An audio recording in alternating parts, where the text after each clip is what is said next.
السلام عليكم ورحمة الله وبركاته. اللهم صل وسلم وبارك على سيدنا محمد وعلى آله وصحبه أجمعين. ازيكم؟ النهاردة فيديو جديد. حطي لي بقى لايك للفيديو واشتراك لو لسه ما اشتركتيش، وبإذن الله فيديو النهاردة يعجبك جدا، حماسي جدا، كله وصفات حلوة، وهنعمل شوية نشاط كده في المطبخ، وهننزل كده الحاجات اللي احنا عايزين نرتبها كده، ونعمل تنظيفة عميقة كده محترمة، وفي نفس الوقت هنعمل غدا حلو قوي. والحلو كيكة كده للفطار هتعجبكم قوي، خفيفة واقتصادية جدا، يعني ببيضتين بس. عندي اول حاجة بقى بيضتين، وعندي حوالي كوباية الا ربع من السكر، هضربهم مع بعض كده بالشكل ده. وبعد كده هنزل بكيس من فانيليا البرتقال. الفانيليا دي يا جماعة جديدة وحلوة جدا، هتعجبكم قوي. بعد كده هنزل ب حوالي برضو كوباية الا ربع من اللبن او نص كوباية مثلا، وهضربها برضو بالمضرب، وهنزل وراها بكوباية من السمنة على الزيت. كوباية مش مليانة قوي برضو، من كل حاجة يعتبر كوباية الا ربع. واللبن حوالي نص كوباية. هدهن كده، ضربت كل المكونات بتاعتي كده مع بعضها، وعندي الصينية بتاعتي هدهنها كده بالشوية من السمنة كده، دهنة خفيفة، واكون مشغلة الفرن بتاعي على درجة حرارة 180. وعندي هنا كوبايتين من الدقيق، هنخلهم نخلة كده خفيفة، مع كيس بيكنج باودر او كيك شيف، اي حاجة المتوفر عندك يعني. وهتبتدي ان انت تحطي بقى كل الخليط اللي انت عملتيه السائل ده على الدقيق، هتبقى الكيك ده زي ما قلت لكم سهل جدا، وتقدري تعمليه كده وانت واقفه في اقل مثلا ربع ساعه، عقبال ما تدخلي مثلا تعملي شاي بلبن ولا حاجه وتحطيها في الفرن عندك، ما بتاخدش وقت خالص، اقل من نص ساعه بتكون جاهزه. بتطلع حلوه جدا وهشه، وطعم البرتقان البرتقان حلو قوي فيها. وفي نفس الوقت تحسي نفسك كده عاملاها زي ما اكون حاطه عليها مثلا 3 4 برتقانات كده فريش. طعم الفانيليا البرتقان دي جميله جدا جدا. هنزل بقى بكل الخليط اللي انا عملته ده في الصينيه بتاعتي، واكون مشغله الفرن على درجه حراره 180.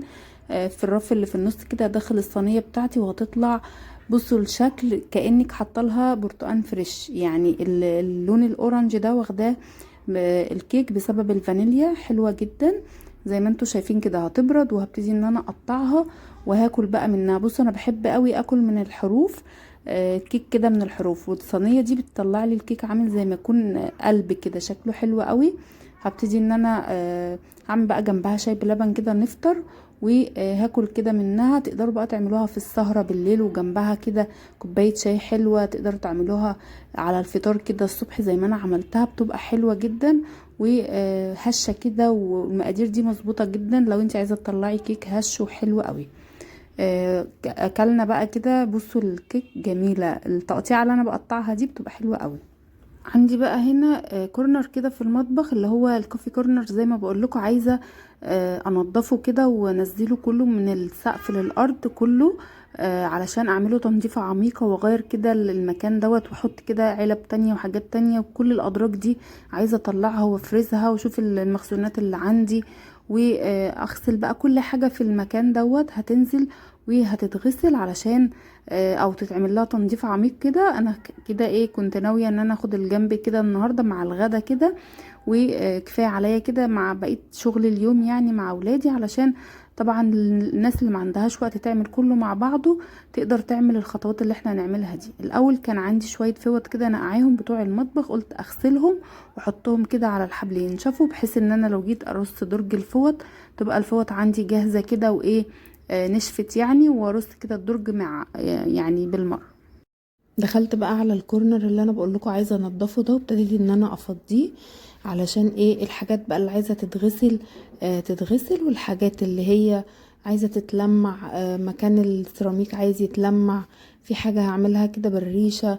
الحاجات دي اللي انا كنت معلقاها هغسلها علشان يعني متطربه شويه. دي طواجن، كل الحاجات دي انا بستعملها، بس في حاجات ما كنتش بستعملها بقالي شويه، فتحسوا ان هي اتطربت. شلت كمان الهوكات بتاعه مسطره ايكيا ديت، وقلت اغسلهم برضو، حطيتهم كده في الحوض.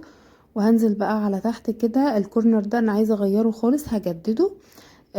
هشيل كده الحامل ده وابتدي ان انا اقفله واغسله، وهشيل بقى العلب دي كلها علشان عايزه اغيرهم كده، واحط كده علب مختلفه، يعني حاجه غيرهم كده، علشان برضو احس بعد ما انا بعد ما انضف كده واخلص، احس ان انا جددت اي حاجه حتى لو حاجه بسيطه. وشلت بقى البن وكنكه القهوه. بصوا الكورنر ده كده كان كل اللي في ايده حاجه يحطها، او انا بمعنى اصح اي حاجه انا بستعملها وتحت ايدي بحطها كده قدام عينيا. فمع بقى شويه اهمال شويه علشان الولاد وكده، وما كنتش بصراحه بعمل حاجه. الدرج ده كمان لقيت فيه حاجات اصلا مش مكانها ومش بتاعته وكده. فابتديت ان انا جبت بقى طبق كده غويط بلاستيك كبير او باسكت اي حاجة عندك، وهتبتدي تفضي فيها كل محتويات الدرج، وتعملي بقى جرد كده وانتي بتفضي الدرج علشان تحسي كده ايه، يعني تحسي بعد ما تخلصي ترصي كده حاجتك تلاقي كل حاجة في مكانها، والحاجات اللي ملهاش لازمة تخلصي منها طبعا فورا عشان الكركبة والحاجات دي. ده الدرج بقى بتاع الخزين والحاجات دي كان بقالي بصوا كتير كل حاجة اجيبها كنت بستعملها وارمي بقيتها في الدرج، حتى ما كنتش بحط في العلب كتير، او العلب كانت عايزة تتنضف. يعني ايه اللي هو كنت عارفة نفسي هنضف وكده. فما كنتش بصراحة يعني اللي هو بهتم شوية، فقلت خليني برضو افضي كل الحاجات اللي في الدرج دي برضو في طبق كده كبير، وبرضو ايه عشان افرزها واشوف عندي ايه وما عنديش ايه. هنا بقى الحاجات دي كنت حاطه عليها كده ميه شويه علشان لو فيها اي اتربه اي دهون اي حاجه من مطرح بخار المطبخ تبقى بايشه يعني. وابتديت ان انا ايه هغسلهم كده زي ما انتوا شايفين. هم اصلا نضاف مفهومش اي حاجه، انا بستعملهم زي ما بقول لكم. الطواجن دي بستعملها، مجات الشوربه دي ساعات بكون مثلا عامله بليله عامله حاجه، بستعمل كل الحاجات دي. غسلتهم كده بالشكل اللي انتوا شايفينه ده، وهبتدي ان انا اشطفهم بقى. غسلتهم بقى كده وايه، وهبتدي ان انا اشطف وحاطه كده جنبي فوطه وهصفي عليها. بصوا انا طلعت كل حاجه في الدرج وكل حاجه ملهاش لازمه ركنتها على جنب، مش هرجعها في الدرج تاني، واللي هتخلص منه هتخلص منه. الكركبه في الادراج والحاجات اللي انتي مش بتستعمليها ان انتي تحطيها دي مش حاجه حلوه. الاحتفاظ بقى بشفاطات بمعالق بحاجات احنا مش بنستخدمها يا جماعه، دي في حد ذاتها يعني بتبقى كركبة وبهدلة وعدم نظافة. حتى لو الحاجة دي كويسة وانتي مش هتستعمليها طلعيها لصاحب نصيبها، او تخلصي منها شحتيها اديها لأي حد ارميها. لكن ما تحتفظيش بيها لمجرد ان هي كويسة بس انا يعني مش بستعملها، دي هتعمل لك كركبة ومش هتبقى حلوة. جبت بقى هنا شوية مية سخنة من الكاتل كده دافية كده على قد ايدي ما تستحملها، وجبت شوية من البريكس منظف كده حلو قوي. وهبتدي بقى المع الحيطه دي. الحيطه دي ما فيهاش ولا دهون ولا اتساخات ولا اي حاجه، هو بس مجرد تلميع علشان السيراميك بتاعي يلمع، لكن مفيش اي حاجه فيها يعني مش اللي هي متوسخه اللي هو مش نافعه. وفوق كده الرف ده هعمله كده بالريشه علشان لو في اي اتربه، وبعد كده هرجع اعيد كده عليه بالفوطه والبريكس. ان انتي تنضفي واحدة واحدة ومكان مكان احسن بكتير لما تهدي المطبخ كله وتبقي واقفة قدامه كده مش عارفة تلميه منين ولا منين. انا زي ما بقول لكم بنضف جزء جزء، وبرضه بحس ان انا يعني بتعب جدا في الحاجة يعني. يعني انا الجزء ده بس بنضفه في المطبخ، وبقيت المطبخ ما نزلتوش. بس صدقوني تعبت فيه جدا، اللي هو انتي بتعملي تفاصيل التفاصيل وبتلمعي وبتصبيني الحاجة. دي حاجة برضك مرهقة. وما بالك بقى ان انتي لو عملتي كل المطبخ في يوم واحد، فدي انا شايفاها حاجة مش حلوة. غسلت بقى الورد دوت، وغسلت الهوكات والحاجات بتاعت المسطرة كلها، ولمعت زي ما انتوا شايفين، وكانت دول اتصفوا. قلت خليني اعلقهم علشان ارجع ارجع ايه حاجته ما يبقاش مكانه تاني. الدنيا هايصه من غسلت حواليا، بقى يعني الحامل الجزء اللي اللي انا كنت هيخلص حاطه عليه معايا. الشاي والسكر والحاجات، ورجعت الصينيه اللي هي الدانتيل دي مكانها، ولمعت الرخامه، وطلعت كده طقم كده كان عندي كنت حاطاه قبل كده. الناس اللي معايا من القناه القديمه اكيد هيكونوا عارفينه. الطقم ده كنت جايباه من العتبه، من محل كده تقريبا اسمه الصعيدي، مشهور قوي يعني بتجيب منه يوتيوبر كبار. فكنت جايباه من حوالي سنة او سنة ونص، كان ب75 جنيه. كان بالقطعة، يعني انت تشتري القطعة ب25 جنيه، التلات قطع كانوا عاملين 75 جنيه. بس حلو قوي وعملي جدا، وما تخافوش مش بيصدي. انا بغسله كده بلمعه من بره بفوطة، وساعات بغسله بالليفة والبريل وبنشفه في ساعتها، ما بيصديش وما بيجرالوش اي حاجة. وهلمع بقى بتاعت السكر الكبيرة دي. انا كنت حاطة فوق سكر بس اخترت ان انا احط في دي السكر لانها كبيرة بتشيل سكر كتير، مش كل شوية افضل افضي في الصغيرة دي سكر. وحطيت في العلبة التانية دي سحلب. وهبتدي بقى بقية الجزء ده كده احط كده المكنة بتاعت اللي هي التوستر بتاع الوافل ده. وافل بقى بغير الوش بتاعه، بحط كده اللي هو بتاع الساندوتش ميكر. اعمل ساندوتش، اعمل حاجة، بيبقى بينفعني جدا. انا كنت حطاه جوه ضرفة المطبخ، كل ما احتاجه اطلعه. قلت لا خليني عشان بحتاجه في الفطار على طول، وبعمل وافل اليومين دول كتير، فقلت خليني ايه احطه كده قدام ايدي. حطيت كمان المكنة بتاعت القهوة، وحطيت كده الفوطة اللي هي الجديدة دي، هي زي فوطة او كوستر او كده، شكلهم حلو قوي. جيت بقى بعد كده تحت. طبعا التربوهات زي ما بقول لكم غسلتها ونشفتها وخليتها قشطه قشطه. هبتدي بقى ان انا رصتها. تعالوا بقى اقول لكم افكار كده ان انتوا ترصوا التربو ازاي. او مثلا لو دولاب عندك في ادراج، دولاب المطبخ بتاعك عباره عن ادراج. انا عامله الدرج ده كده في الاول خالص، في اول درج حاطه كده فيه كل الاطباق الصغيره اللي انا بحتاجها في المقادير والخلطات والوصفات والاكل. مثلا بنتي احتاجت طبق ولا حاجه، بحط كده فيه، يعني بحط فيه كل الحاجات اللي ايدي بتستعملها يوميا في اول درج ده. صواني بقى الصغيره لو لكوبايه شاي ولا حاجه. المجات اللي هي بتاعت هحط بنتي كمان بتشرب اللي هو فيها المقشة المشروبات والجرافة بتاعتها، الصغننين. دول ايدي بتحتاجهم على الرخام على طول، لسه جايباهم جداد. هحط اللي هو بتاع اللي انا كنت جايباها معاكم دي، المقسم ده بيستخدم برضو للتسالي. الحاجات دي انا كنت جايبه المشتريات ديت برضو. هحط لكم الفيديو بتاعها في اول كومنت مثبت. وهقول عشان لو عايزين تعرفوا اسعارها يعني واستخداماتها. وكمان كنت جايبه البتاعه اللي هي بتاعت مسند المعالق ديت، برضو حلوه قوي. الكنك بقى ده بستخدمه في القهوه. برضو حطيت كل الحاجات اللي ايدي هتحتاجها في اول درج ده. دي فكره كويسه جدا لو انتي عايزه تخصصي درج كده لكل الحاجات اليوميه اللي انتي بتحتاجيها. كنت بقى غاسله الفوط زي ما قلت لكم. كانت الفوط دي بقى نشفت، يعني كنت غسلاها من الصبح عقبال ما جيت اعمل الكورنر ده اللي انا بنضفه ده، كانت نشفت. آم، حطيتها بقى الفوط اللي انا غسلتها على الفوط اللي كانوا في الدرج، طلعتهم كلهم كانوا متبهدلين. وهبتدي بقى ان انا اطبقهم. الطريقه اللي انا بطبق بيها دي حلوه جدا، بتخليكي الفوط بتاعتك تبقى منظمه ومنمقه جدا في الدرج، وفي نفس الوقت لما بتحتاجي فوطة معينة بتلاقيها قدامك، غير لما بتطبقي كله على بعضه. الطريقة بتاعت الرول دي بتبقى حلوة ان انتي تلاقي كل الالوان قدامك، كل الحاجات قدامك. وطبعا مش كل الفوط دي بستخدمها في التنشيف ايديا، لا، في فوط بغطي بيها المعجنات مثلا لو عاملة معجنات. وفي فوط برضك لايديا، وفي فوط بستخدمها لتنشيف المواعين او بصفي عليها مواعين. دول جداد كده كنت جايباهم برضك معاكم في فيديو المشتريات. يعني بصوا كل حاجة. في فوط للتلميع انا حطاهم كلهم. انا عارفة بستخدم ايه لايه، فحطاهم كلهم مع بعض في درج واحد. وابتديت ان انا ايه اطبقهم كده بالشكل اللي انتوا شايفينه ده. طبعا النظام والترتيب بيريحك انتي كست بيت، بيخليكي تحسي ان انتي ايه كل حاجة سهلة عليكي، كل حاجة قدامك مترتبة. بتخليكي اعصابك هادية كده، وبتعملي الحاجة بنفس وبمزاج. وفي نفس الوقت تبقى حاجتك نظيفة جدا.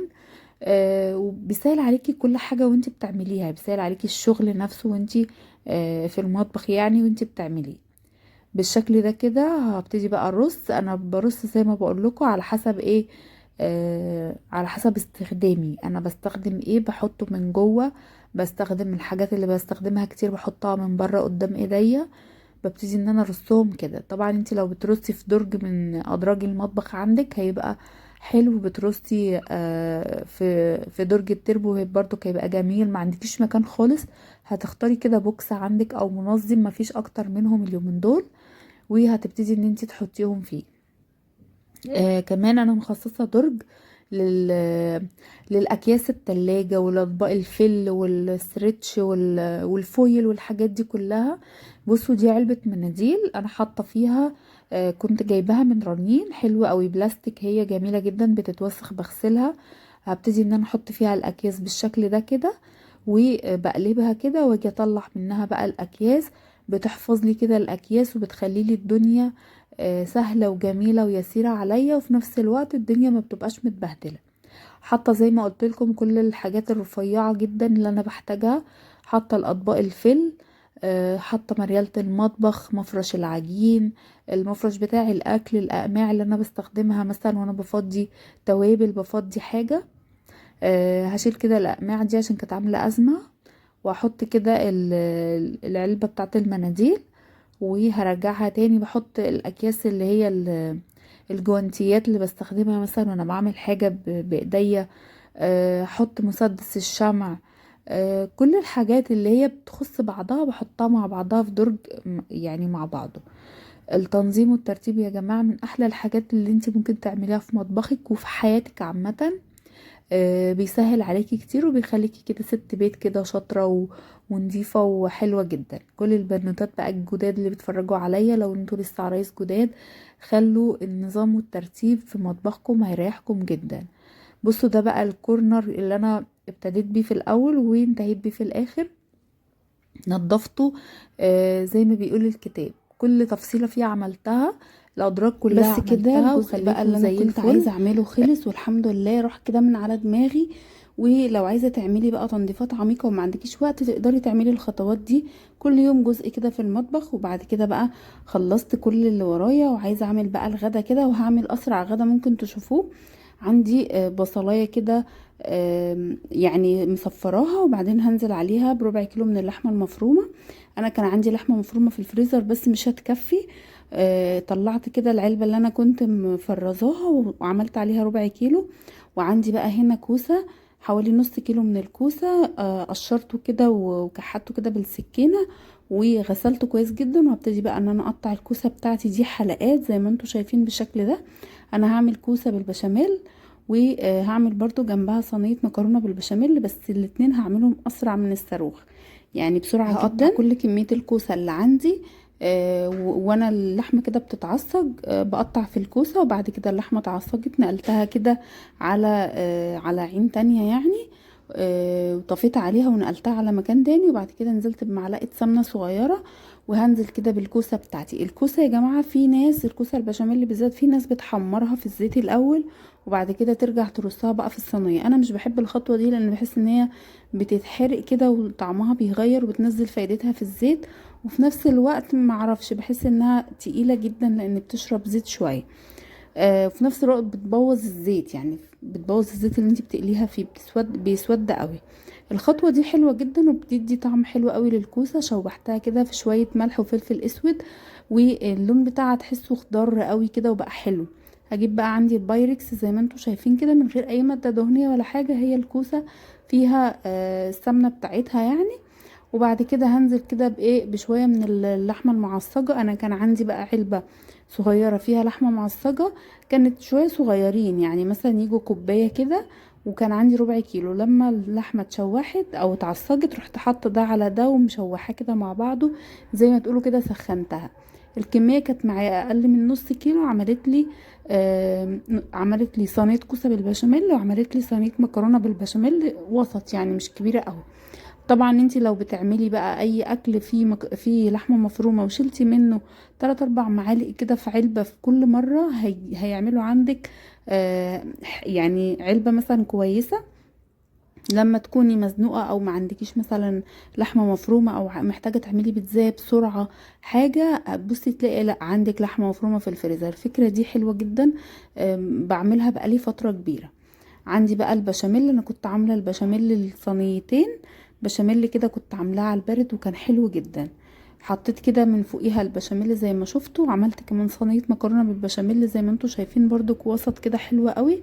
دخلت بقى كل الحاجات دي كده في الفرن واستوت وطلعتها، وكنت حاطه جنبها مخلل، وكان غدا سهل وسريع جدا وحلو قوي. ده كان الفيديو بتاع النهارده، اتمنى يا رب يكون عجبكم وحمسكم وتكونوا استفدتوا كده منه. عملنا تنظيف عميق، وعملنا وصفة غدا سريعة وحلوة، وعملنا كمان وصفة كيكة حلوة جدا.